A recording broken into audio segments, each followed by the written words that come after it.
All right. So I was going to give her a walk, but I put the leash on her and she just did not want to go. I'm not dragging my dog outside. So I'm like, okay. But she peed outside and that's fine. I'm happy with that. So, all right.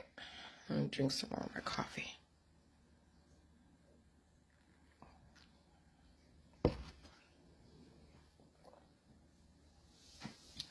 So, anyway, so last night I was just, man.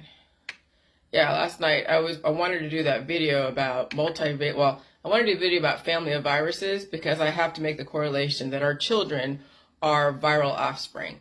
Though people don't want to think of their kids as a virus because they already have a pejorative outlook on viruses. So you make the connection that a child is connected to another virus. It's like, what? And then you're like, well, then what am I, a virus too? Well, yeah, okay. And they're not bad. I mean, you see people who are killers and who are also creators of life. And so viruses can destroy a person who's weak, and viruses can also bring in the strong and actually make the strong stronger. And so this is why I need to redefine our relationship with viruses so we do not destroy our friends and family as well as ourselves. And then we understand that the whole world of positive and negative is about, yes, evolution, but about making things stronger. Because remember, all the conflict I've been through has made me stronger. All the people who are for me, thank you so much. All the people who are against me, thank you so much. Because no matter what doesn't kill you makes you stronger. And the reason why is because it really stretches your capacity. It makes you strategic. When someone tells you that you can't do something, like you hear people say you can't do it, and then you go and try to prove them wrong, and then you did it, and then like, wow. And that's a lot of psychological operations too. The reverse psychology. My parents did it to me. Okay. I've done it to people.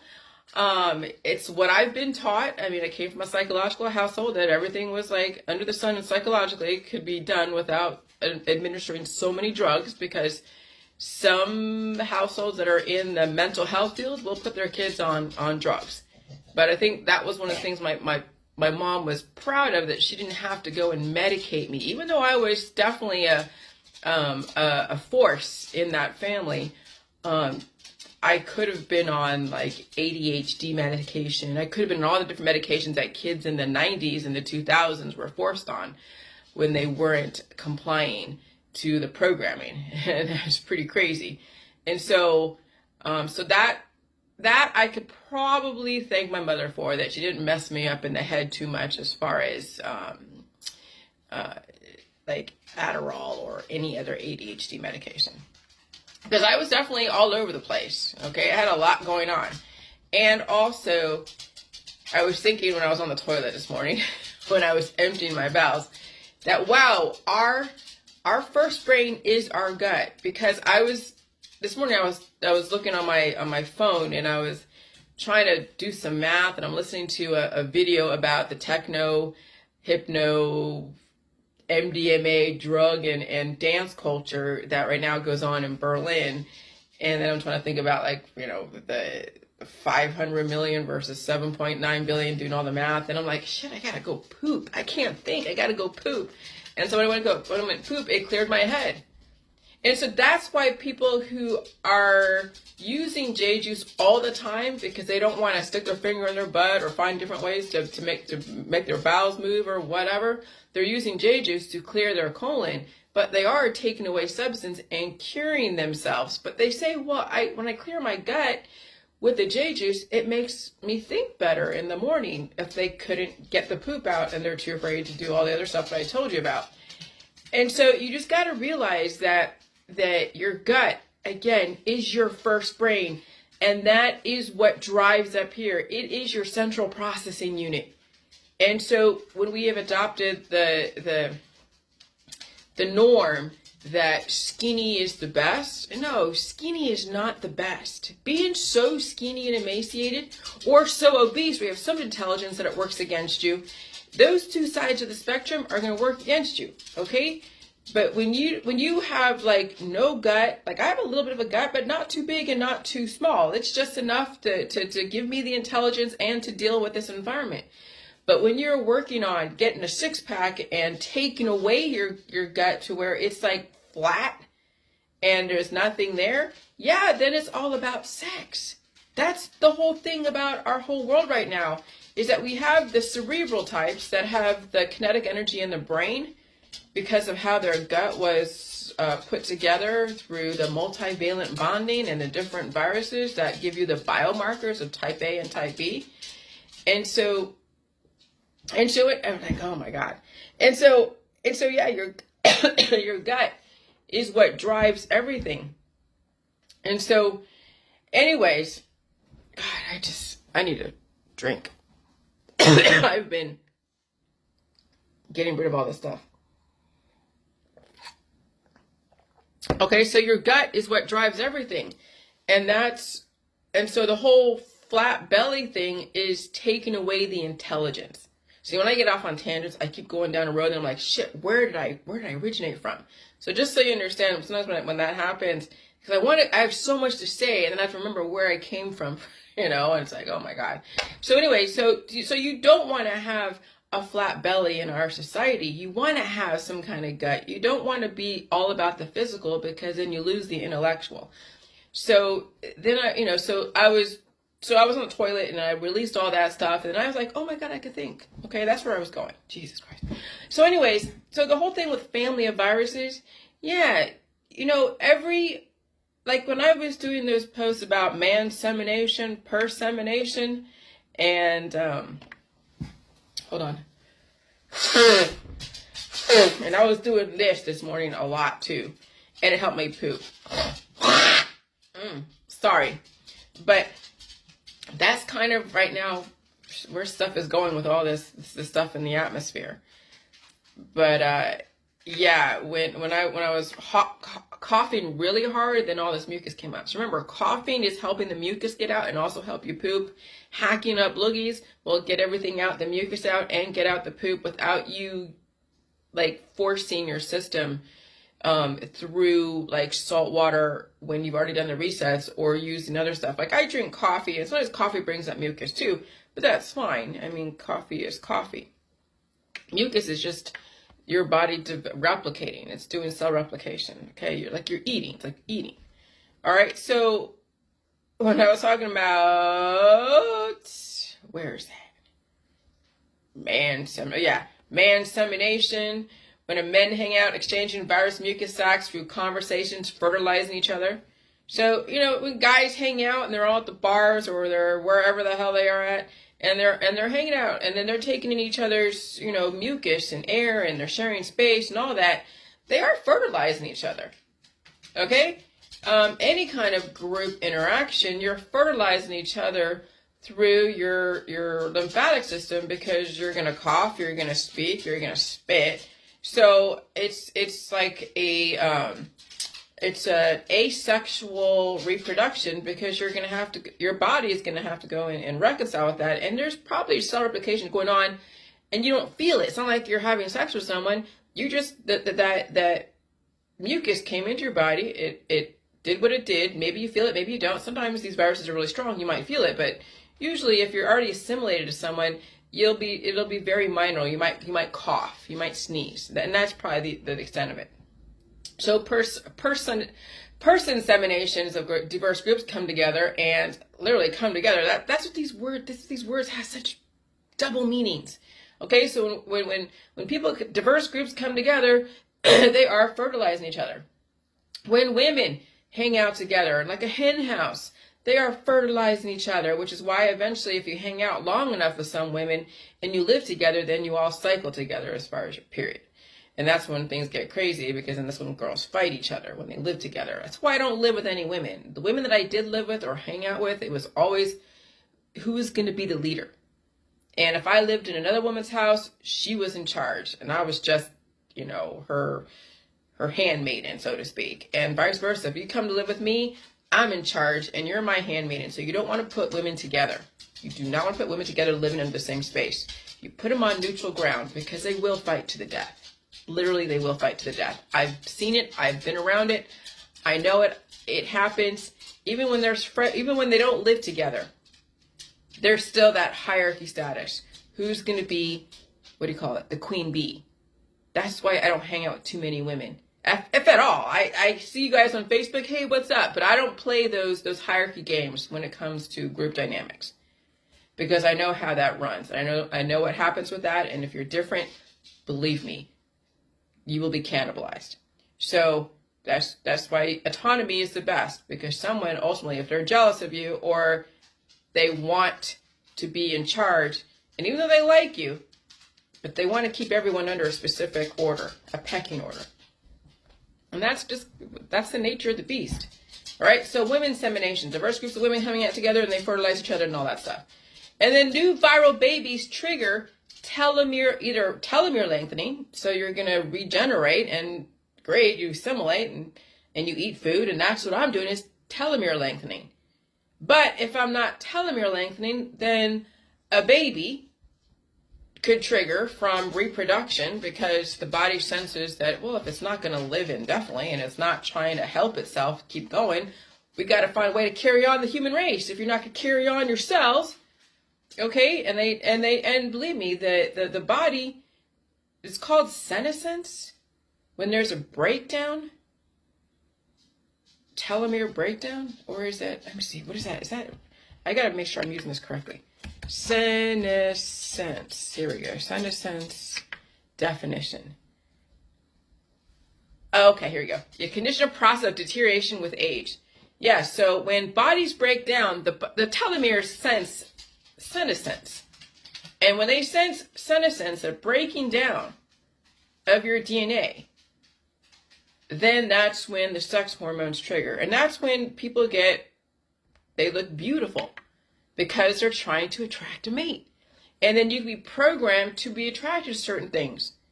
Okay, you're just not attracted because it's there. I mean, yeah, I guess way back when everything was primal and it was just like, okay, a thing that has some kind of hormonal release. What do you call it? Pheromones, right? That's the animal instinct, is the pheromones. But in an intelligent society, you know, at what each different points of our time, we've had certain attractions of certain types. You know, the Rubenesque. In Iran, it was more of the manly woman, I guess, maybe way back when. Maybe not so much now, but maybe, because I was seeing pictures of what the ultimate woman would be to be with, and it's different than what we are dealing with today. So we've been programmed to be attracted to a certain type of female. The one that's emaciated, skinny, with the symmetry and all the hair and the big boobs and all that. And you've seen everything that's in the porn industry, as well as Hollywood and politics, religion, and science. Okay? So then there's the baby. But then everybody wants a baby. They're like, oh, I'm done having babies, or I don't want children, but I want to have sex. So that's right now where our system is going, is that they want you to go and relieve all your hormones and act out everything within the law, but they don't really want you to have children because we have too many of them already, and not all of them are getting taken care of correctly. So yeah, you got to do your natural urges. So here, you know, we're gonna do the birth control and all this other stuff. So then if you don't have a baby and you're acting out all your stuff, eventually, you know, the body's going to be depleted, and that's why cancer happens when people age. Now, people get cancer earlier because their telomeres have been shortening faster than other people. And so cancer is then the heavy positive because of the predispositions of the heavy negative, and then there we go. Then we have the cancer. Okay? And so that's kind of like that's what happens. So then you think about your what causes then the all of that reproduction. It's new viruses. See, then I realized, and when I looked about the monkeypox, because they're saying that there has been cases of monkeypox in the UK, Belgium, Portugal, or even in the US. The first case is here, or not first case, but the latest case that we haven't seen in a while is in Massachusetts. If it's in Massachusetts, it's everywhere. Okay? And monkeypox is like just skin lesions that are little pustules of pus. And what is pustules of pus? Well, it's because the body is creating so many T cells and B cells, white blood cells, to protect it from an invading force. And it's from an animal. Okay? And so your body is actually getting strengthened by an animal.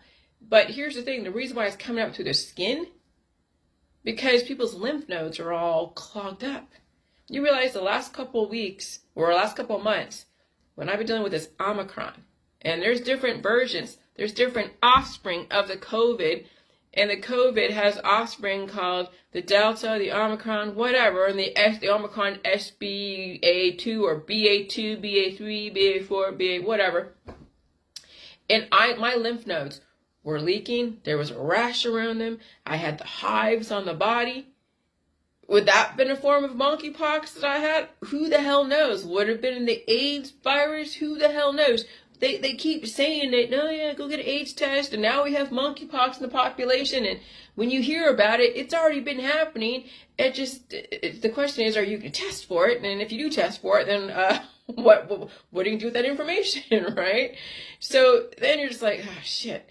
And so then I realized that the monkeypox came from when they were eradicating the smallpox. And it's part of like the different family of viruses, vaccine. And this is where I was telling you about, well, that's how I was writing about the family of viruses that,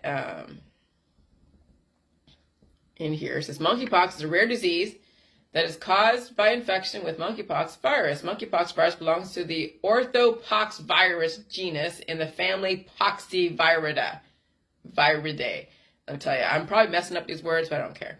The orthopoxvirus genus also includes variola virus, which causes smallpox, vaccinia virus, and I'm like, vaccinia virus, I know that root word there, used in smallpox vaccines, and cowpox virus.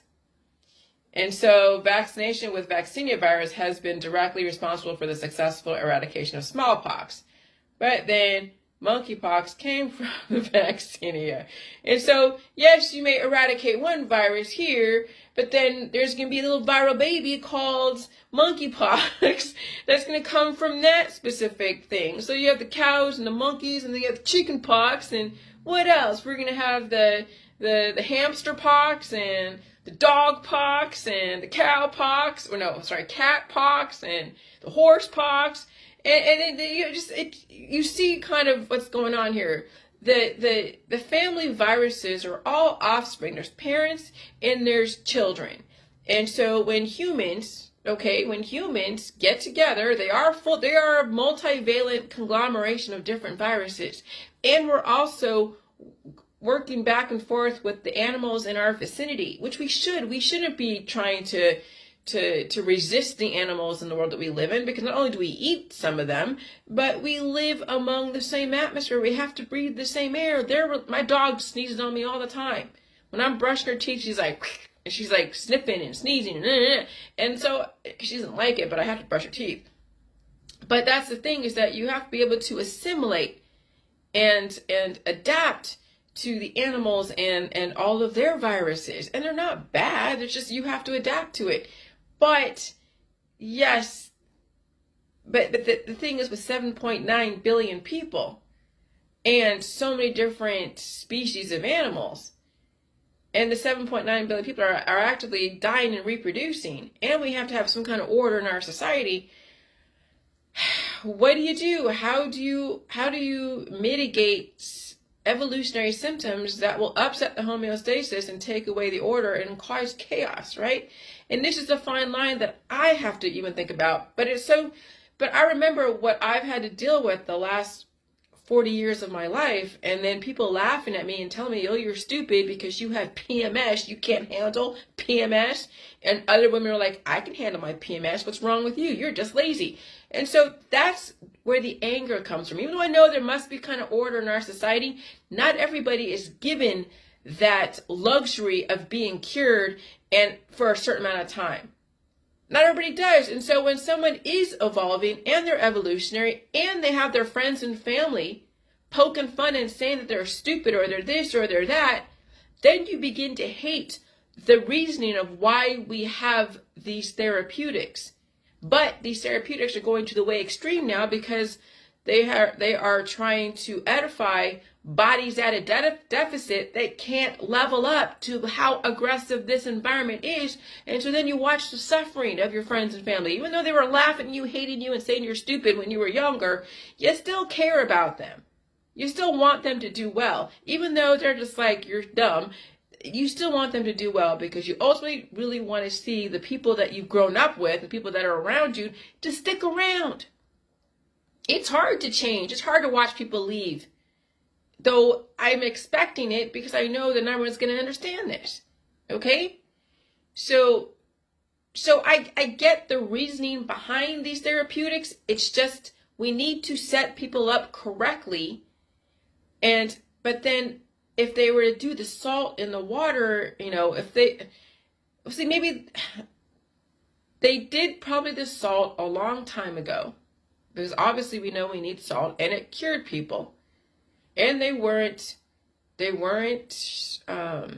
fertile. That's the downside of salt. You're not fertile. That's the downside of salt water used as a cure against any type of evolution. Is that you won't be fertile, so you won't feel any viruses. You're not going to have any babies because you're cured. And you will, you won't be hungry, and you won't evolve. And so then you have to look at the upside. The upside of viruses, they do innovation. They make you stronger.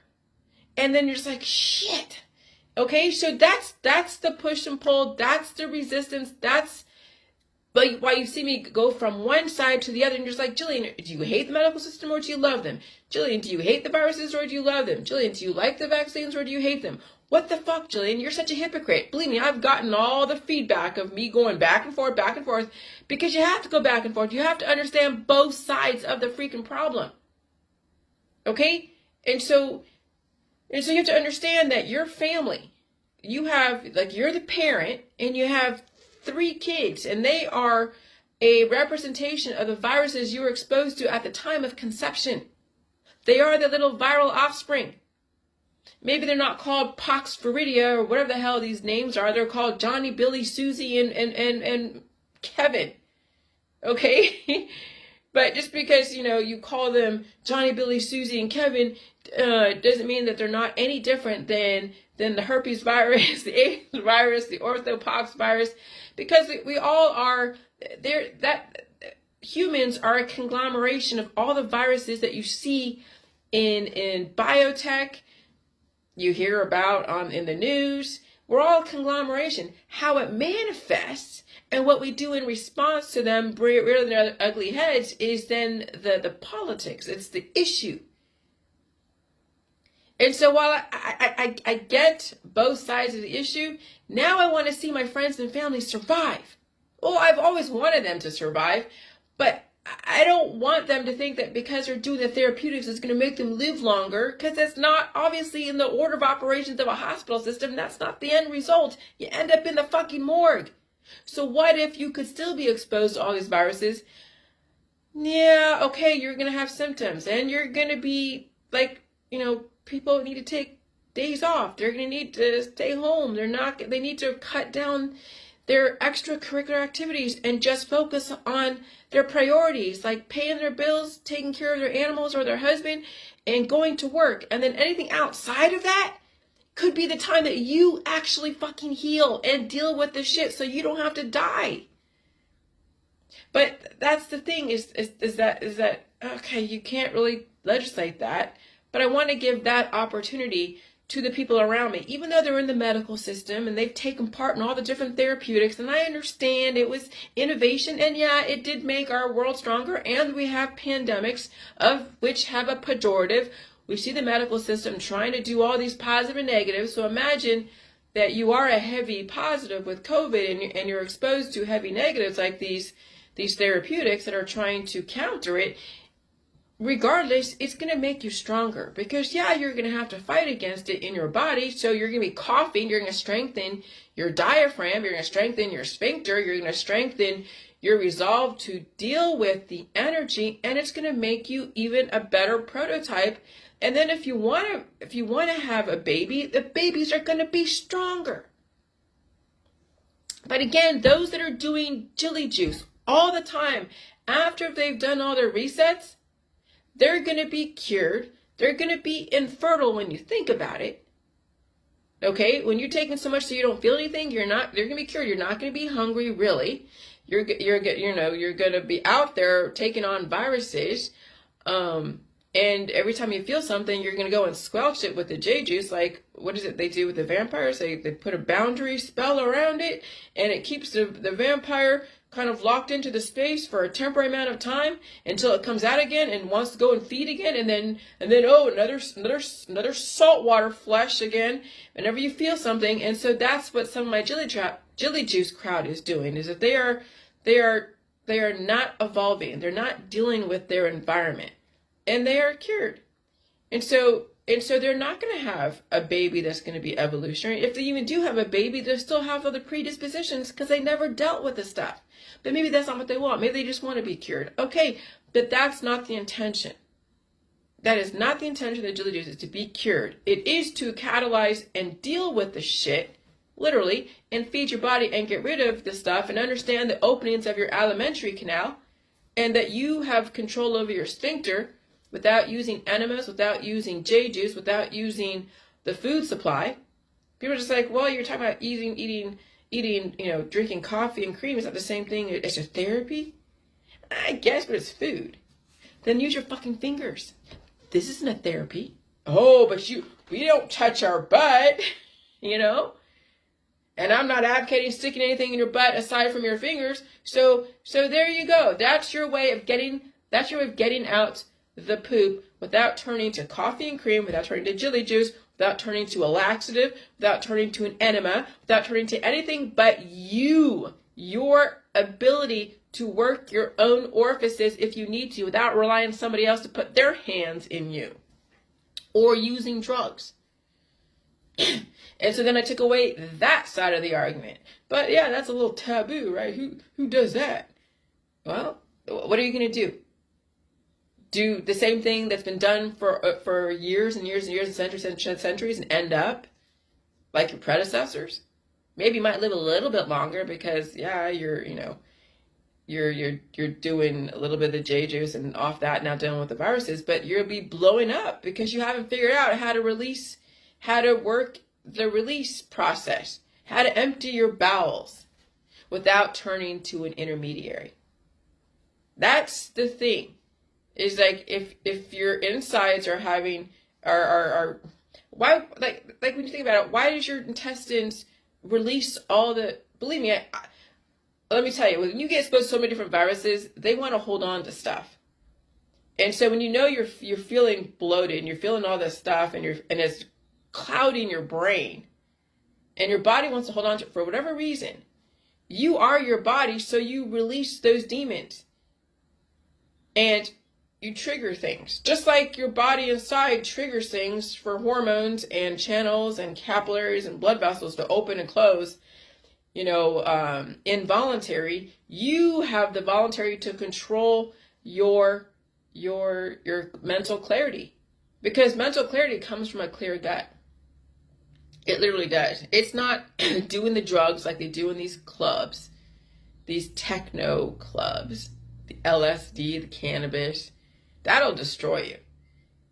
What gives you the clarity, the mental awareness, and also the creativity is that you clear your own bowels without turning to intermediaries, and you eat all food and deal with all the viruses, all the intelligence that's within your environment. And let me tell you, there's a vast amount of intelligence in your neighbors, in your friends and family, if you can handle them. But remember, most people are in a deficit, so their friends and family are not adding intelligence, they're actually taking away substance. But can you tell them that? No, you can't, because that would be insulting. So I'll say it on Facebook, and you can be insulted on Facebook. But that's the thing, is whenever I get exposed to my husband, when he's out there either hanging out with people or he's out there doing his job, he brings home viruses. The energy transfers to my dog, and she feels it. And she was a prime example the other night. it transfers to me. I feel it and I'm blowing my nose and feeling like, oh my God, wow, I just got hit by my husband who's like a drug in a way to me. And then I get edified and I get, upgraded. And that's kind of what's going on is that it like the humans that are around you are like viruses that are hitting you left and right, kinetic energy. And so anyways, and so then you think about families, like I said, families. There was an article about when you have more than 2 kids, it will decline you, and the kids might have a cognitive decline because they're not getting the best buffet of diverse genetics at the time of their conception. And so yeah, each kid is representative of the viral operating system that you've been exposed to, plus all the genetics that you house within at the time, as well as all your practices, okay? So you can't say that smoking and pot and drugs are not going to affect your child. Of course they are. But you know how the cannabis industry is, oh no, it's fine, it's perfectly safe, we have endocannabinoids, da, da, da. Well, you see, yes, at some level, your first kid is going to have, will have the best genetics at the time. Your second kid will have, okay, you'll see. The third kid is like, either they're getting the extreme side or this side. I mean, it's all the distribution of the genetics at the time. But as you get older, so if you have kids closer apart, they'll have the disbursement of your hormones and the viruses. If you have kids further apart, then yeah, there's going to be a disparity of the genetics available at the time of conception. And so that's why they say have kids closer together, because you're pretty much have a lot of diverse genetics at the time. But if you wait 10 years in between, then the kid that maybe later on when the mother is older is not going to have the same access to diverse genetics and intelligence, and the kid who was born way before that kid who was the child of the mother when she was younger that had the diverse stuff. And so you have to understand your age and in this society, and then your telomeres will have everything to do with how intelligent or how much of a deficit your child's going to be at, as well as your practices. And I said this actually on a public page, and no one said anything. I said, 2 is a company, 3 is a crowd, 4 is just why. The genetic distribution rate becomes more imbalanced when one kid took the best genes, the second kid received the next best, the third kid received the leftovers, and the fourth kid was like, damn, I'm the runt. Now, that doesn't always happen because I've seen families of 4 where the first one, yes, is gorgeous. Second one, gorgeous. Third one, amazing. My husband's a middle child. And then the baby is like super, super tall. Okay? I've seen other families of 4 where, yeah, the first one is very intelligent. The second one is very intelligent. The third one was like intelligent. But you kind of see the distribution of where the genetics were more. The genetics were up here are more the first 2, and the genetics were down here, like the body, were for the second 2.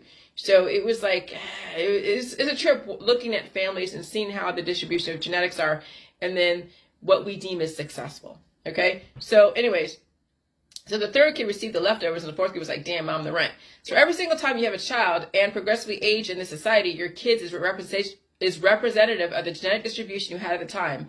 And when you are aging, your subsequent children after the first do not get the same buffet of genetics.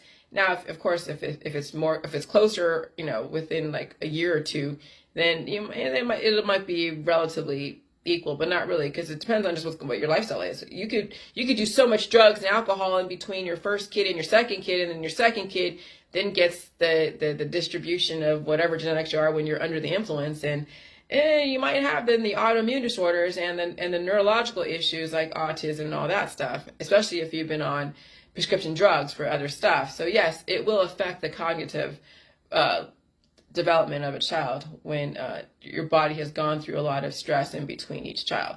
So anyways, and so when you have kids beyond your 40s or even late 30s, the body is depleting, missing the best genetics, and the child is representative of your lack of diverse genetic distribution.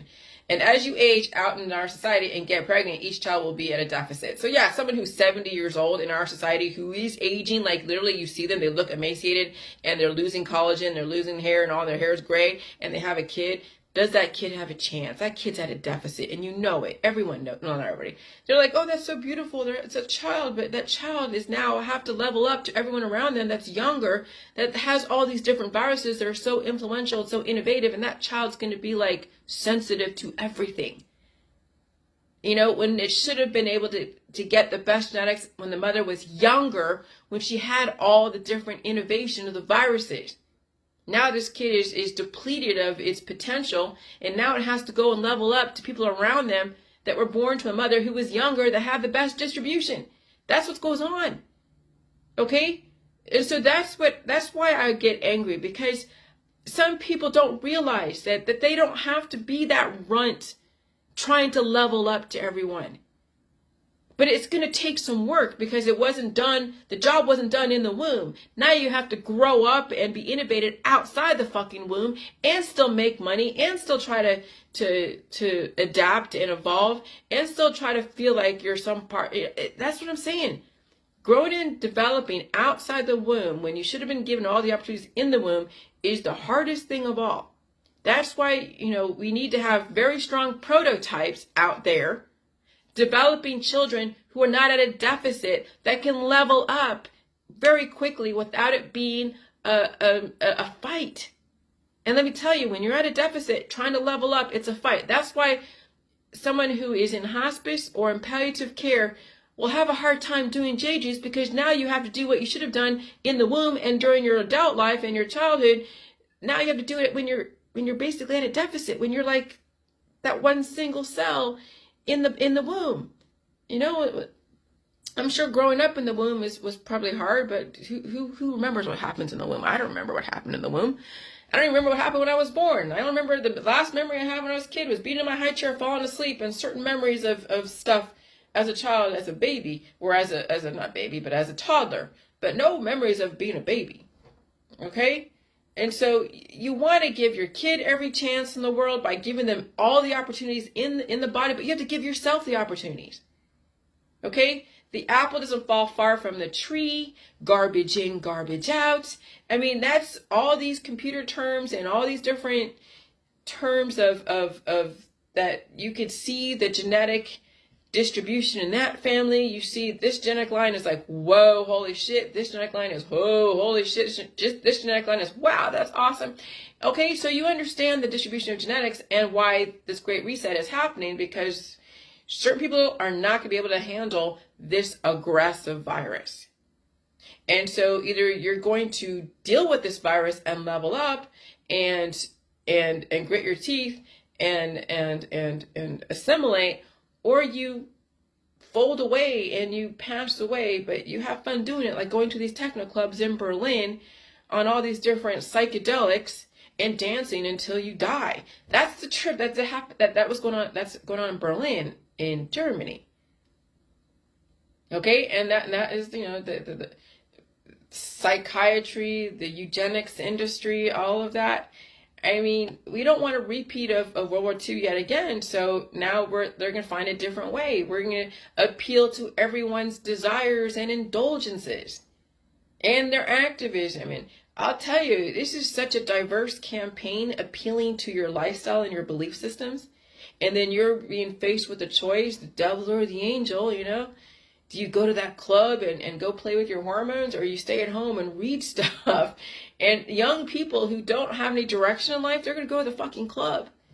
And they're not going to go and develop their brain, because their parents weren't doing that. And so, again, the apple doesn't fall far from the tree. And so now, you know, now we need to redirect society so we're not destroying each other at the physical level, and we start edifying each other at the intellectual level. And that's why you have the internet. That's why you have Facebook Live. That's why you're able to stay home and stay safe, wear a mask and all that. Okay? And so, you know, so multivalent bonding comes from covalently bonding molecules. So multivalent bonding is of an antigen, which is a programming, right? Or antibody, having several sites at which attachment to an antibody or an antigen can occur. So multivalent can be to protect you from some virus out there, or it can be a human. You are a multivalent bonding, because you're going to assimilate and resist at the same time and grow stronger against outside forces, whether it's your dog, your husband, your wife, your friends, your family, your community. And it's definitely like, it's like a war. And that's what all the TV shows, the war and the vampire ghost shows, the zombie shows, the horror movies, it's all about the war inside, and the war inside translating to war out there. And so whatever happens out there is happening inside. Whatever the medical system can do for you you could do on yourself, if you're able to deal with the energy. Because no matter what, you're gonna have to deal with dealing with your diabetes, and having to deal with releasing stuff and feeling whatever the feelings you feel when you're diabetic, without turning to the medical industry. But if you can't, then you go to the medical industry and they do all this stuff, and you're still going to feel pain because they're going to do stuff that's going to cause energy. But at the end result is, again, the end of the line is palliative care. And so either you deal with the energy yourself and handle it and figure out your own sphincter and your own first lines of defense, or you rely on somebody else, or rely on herbs and extracts and supplements and detoxes and even the J juice to open and close valves. But even then, you don't want to be cured. Okay? But J juice is supposed to be a catalyst. It's supposed to cast out the demons. And then once a year, you cast out the demons.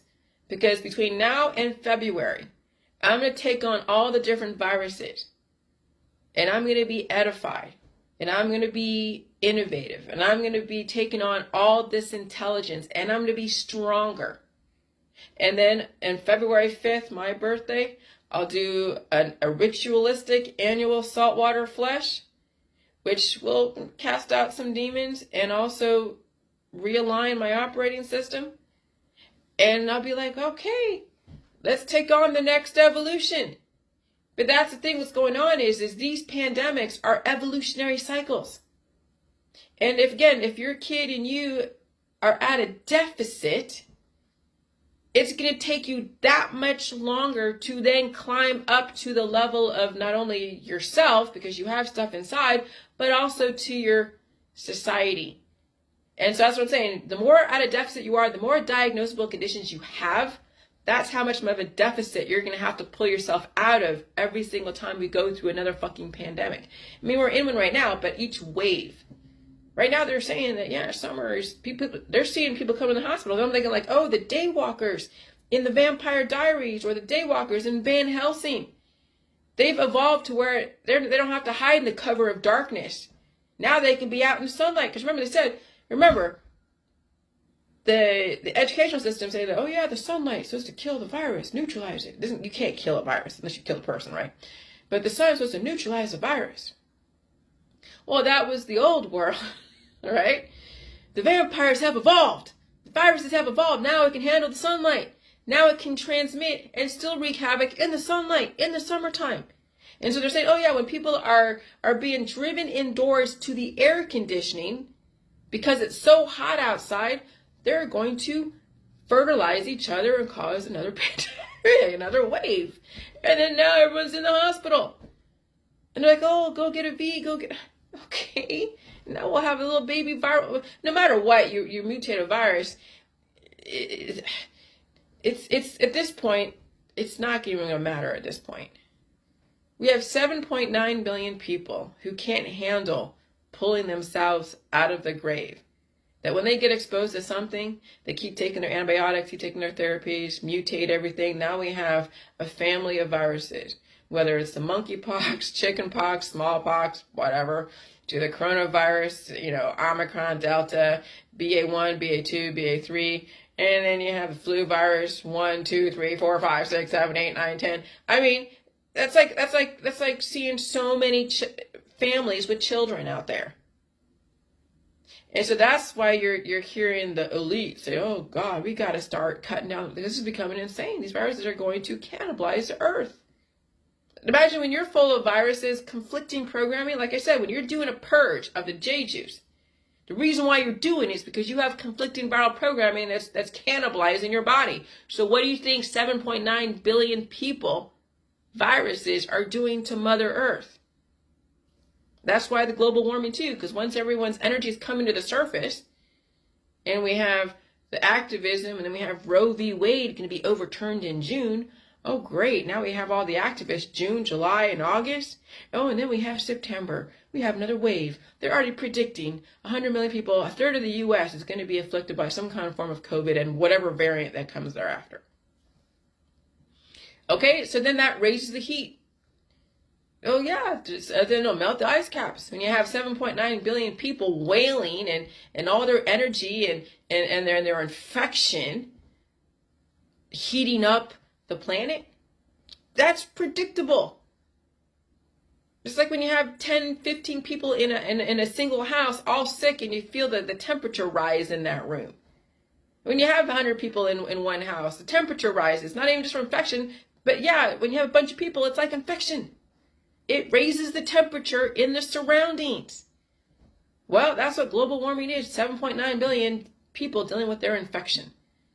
Raising the temperature, melting the ice caps.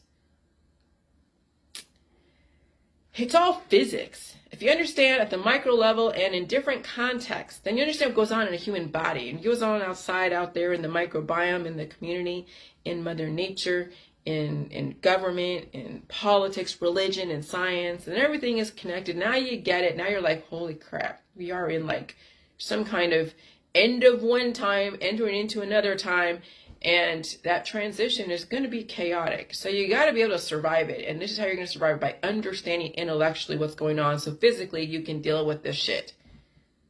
If I didn't understand intellectually what I was doing back in 2016, because I knew people were dealing with healing symptoms from, detox symptoms, then I probably wouldn't have done the JJs. But I've already went through the holistic world and all their detox stuff, but not realizing that they were also finishing me off if I stayed there. So I already stretched my capacity by almost destroying myself with the holistic system, because I was already basically destroyed by the medical system. I was suffering so much and no one could give me any answer. And then the holistic system was like, okay, well, we'll go natural. We'll just, instead of you getting surgeries, I almost was, when I was working at a job and I was calling in sick and everything, and I'm like, I'm going to go get a hysterectomy. I almost figured out how to go get a hysterectomy. Okay, that was how bad it was. Because I wanted to perform so well at that job. Because I was good. When I was freaking dealing with my stupid PMS, I was off. It was bad. And that's the depression in our societies, that people's hormones and their imbalanced viral operating system cause them to be so amazing for like a certain amount of time, and then they're just like a totally different person the other time. And that's why people commit suicide, because they can't control what goes on. So so that's what our world is in, and you realize that every single child you have is a representation of the virus at the time. And if you're going to have kids, set them up so well so they don't have to struggle and suffer. But can you tell 7.9 billion people that when they're like, oh, children are great? Yeah, they're great, but they grow up, and then what are they going to turn into when they grow up? Yeah, puppies are beautiful, but no one wants to take care of a convalescing animal, right? As soon as the animal doesn't perform the way they are, or they're getting sick, then the person just either takes them to the vet and says, okay, here, give them some medication and anesthetize them and turn them into a zombie. So the animal's just like, all over the place. And then they don't survive any new virus. Oh my God, my dog looked up at me. Sugar, I'm not talking about you, Sugar. She looked, I think she's a little crazy. Like, she was sleeping, and then look what, she looked at me. Sugar, are you looking at me, Sugar? But when I was talking about animals and vets and all that stuff, she was looking at me and putting them down and all. Oh, that is creepy. My dog understands what I'm saying on some level. My dog, see, she looked at me again. And she was sleeping. So anyways, so that's what I'm saying. No, yeah. So you have to deal with all this stuff. You really do. And I don't know. I'm gonna go now. I think I get it. We all get it. Just figure it out. All right, bye.